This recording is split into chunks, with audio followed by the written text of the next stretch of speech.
Hi friends, ಇವತ್ತು ನಾನು instant ಪಡ್ಡು ಮತ್ತು ಕೊಬ್ಬರಿ ಚಟ್ನಿ ಮಾಡ್ಲಿಕತ್ತೇನಿ.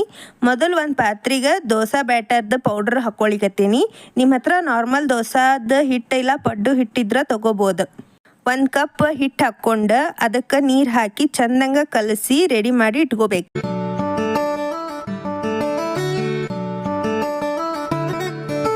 ಅದ ಹಿಟ್ಟಿಗೆ ಹೆಚ್ಚಿದ್ದು ಒಂದು ಉಳ್ಳಾಗಡ್ಡಿ ಮತ್ತು 2 ಮೆಣಸಿಕಾಯಿ ಹಾಕಿ ಚಂದಂಗೆ ಕಲಿಸಿ 1 ಸ್ಪೂನ್ ಉಪ್ಪು ಹಾಕಿ ಮುಚ್ಚಿ ಸೈಡಿಗೆ ಇಡಬೇಕು. ಆಗ ಚಟ್ನಿ ಮಾಡೋದು ನೋಡೋಣ. ಒಂದು ಪ್ಯಾನ್ ತಗೊಂಡು ಅದಕ್ಕೆ ಅರ್ಧ ಕಪ್ ಶೇಂಗಾ ಹಾಕಿ ಡ್ರೈ ರೋಸ್ಟ್ ಮಾಡ್ಕೊಂಡು ಆರ್ಲಿಕ್ಕೆ ಇಡಬೇಕು.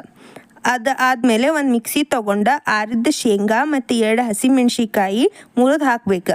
ಅರ್ಧ ಕಪ್ ಪುಟಾಣಿ, ಸಣ್ಣ ತುಂಡು ಹುಣಸೆ ಹಣ್ಣು, ಅರ್ಧ ಸ್ಪೂನ್ ಉಪ್ಪು, ಅರ್ಧ ಕಪ್ ಕೊಬ್ಬರಿ ಪುಡಿ, ಚಿಟಿಗೆ ಹಿಂಗೆ, 1 ಕಪ್ ನೀರು ಹಾಕಿ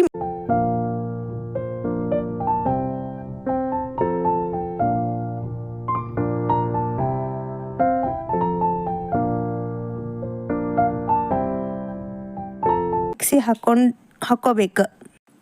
ಚಟ್ನಿ ಆದಮೇಲೆ ಅದಕ್ಕೆ ಒಗ್ಗರಣೆಗಂತ ಒಂದು ಪ್ಯಾನ್ ತೊಗೊಂಡು 1 ಸ್ಪೂನ್ ಎಣ್ಣೆ ಹಾಕಿ ಅದು ಹೀಟ್ ಆದಮೇಲೆ 1/4 ಸ್ಪೂನ್ ಸಾಸಿವೆ ಹಾಕಬೇಕು. 1 ಚಿಟಿಕೆ ಕರಿಬೇವಿನ ಪುಡಿ, 3 ಒಣಮೆಣ್ಸಿಕಾಯಿ, ಚಿಟಿಕೆ ಹಿಂಗೆ ಹಾಕಿ ಒಗ್ಗರಣೆ ರೆಡಿ ಮಾಡಿ ಅದನ್ನು ಚಟ್ನಿಗೆ ಹಾಕಬೇಕು.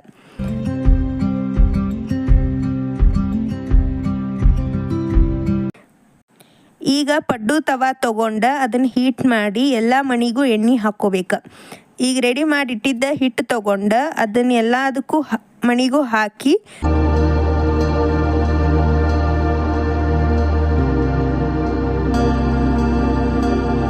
ಮುಚ್ಚಿಟ್ಟು ಬೇಯಿಸ್ಬೇಕು. ಸ್ವಲ್ಪ ಹೊತ್ತಾದ್ಮೇಲೆ ಅದನ್ನು ಮತ್ತೆ ತಿರುವಿ ಹಾಕಿ ಮುಚ್ಚಿ ಸ್ವಲ್ಪ ಹೊತ್ತು ಬೇಯಿಸ್ಬೇಕು.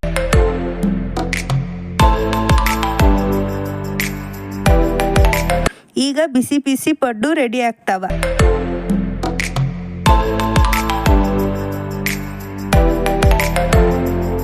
ಅದನ್ನು ಕೊಬ್ಬರಿ ಚಟ್ನಿ ಜೋಡಿ ಸರ್ವ್ ಮಾಡ್ರಿ.